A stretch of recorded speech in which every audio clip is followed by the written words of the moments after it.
دوستو، کیا آپ کسی ایسے شخص پر بھروسہ کر سکتے ہیں جو برسوں سے آپ کے ساتھ ہو؟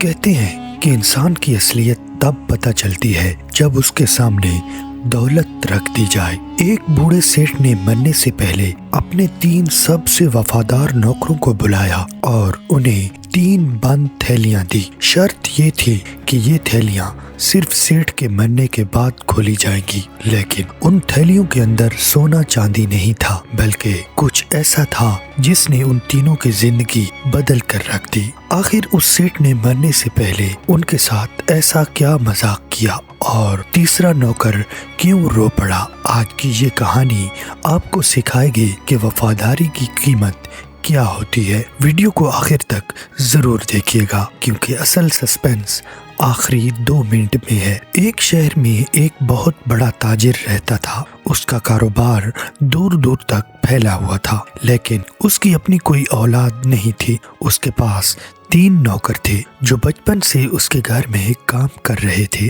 سیٹھ اب بستر مرگ پر تھا۔ اسے معلوم تھا کہ اس کا وقت قریب ہے۔ ایک شام اس نے تینوں کو اپنے کمرے میں بلایا۔ کمرے میں چراغ کی مدھم روشنی تھی اور سیٹھ کی سانسیں اکھڑ رہی تھی۔ اس نے اپنے تکیے کے نیچے سے 3 ایک جیسی ریشمی تھیلیاں نکالی اور تینوں نوکروں کو ایک ایک تھما دی۔ سیٹھ نے کانپتی آواز میں کہا، میرے بچوں، تم نے میری بہت خدمت کی ہے۔ ان تھیلیوں میں تمہارا مستقبل ہے، لیکن میری ایک وصیت ہے۔ یہ تھیلیاں تم نے میرے جنازے کے بعد اپنے اپنے گھر جا کر اکیلے میں کھولنی ہے، اس سے پہلے کسی کو پتہ نہ چلے کہ ان تھیلیوں میں کیا ہے۔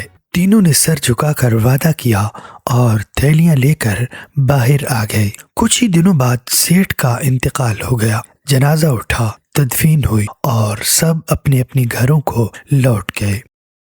اب باری تھی ان پراسرار تھیلیوں کو کھولنے کی۔ پہلا نوکر، جو دل کا تھوڑا کچا تھا، اس نے گھر پہنچتے ہی جلدی سے تھیلی کھولی۔ اس کی آنکھیں پھٹی کی پھٹی رہ گئی۔ تھیلی ہیروں اور سونے کے سکوں سے بھری ہوئی تھی۔ وہ خوشی سے ناچنے لگا کہ میں اب امیر ہو گیا ہوں، اب مجھے کبھی کام کرنے کی ضرورت نہیں پڑے گی۔ دوسرا نوکر، جو بہت چالاک تھا، اس نے بھی اپنی تھیلی کھولی۔ اس کے اندر شہر کی سب سے مہنگی دکان کے کاغذات اور بہت سارے نقد پیسے تھے۔ وہ مسکرایا کہ سیٹھ نے واقعی میری وفاداری کا حق ادا کر دیا ہے۔ اب میں خود ایک بہت بڑا تاجر بنوں گا۔ اب باری تھی تیسرے نوکر کی، جو سب سے زیادہ خاموش اور سیٹھ کا سب سے زیادہ قریبی تھا۔ اس نے بھاری دل سے تھیلی کھولی، لیکن جیسے ہی اس نے اندر ہاتھ ڈالا، اس کے چہرے کا رنگ بدل گیا۔ اس کی تھیلی میں نہ سونا تھا، نہ ہیرے تھے اور نہ ہی کسی دکان کے یا پراپرٹی کے کاغذات۔ اس کی تھیلی میں صرف خشک روٹی کے چند ٹکڑے اور ایک پرانی چٹھی تھی۔ وہ حیران رہ گیا۔ کیا سیٹھ نے اس کے ساتھ مذاق کیا تھا؟ کیا وہ اس سے ناراض تھی؟ اس نے کانپتے ہاتھوں سے وہ چٹھی کھولی جس پر لکھا تھا، میرے بیٹے، میں جانتا تھا کہ باقی 2 نوکر میری دولت سے پیار کرتے ہیں، اس لیے میں نے انہیں وہی دیا جو وہ چاہتے تھے، لیکن تم میری خاموشی سے پیار کرتے تھے۔ یہ روٹی کے ٹکڑے اس بات کی نشانی ہیں، تو میں نے انہی ٹکڑوں سے شروعات کی تھی۔ میری اصل وصیت اس تھیلی کی تہہ میں چھپی ہے۔ نوکر نے جلدی سے تھیلی کو الٹ دیا۔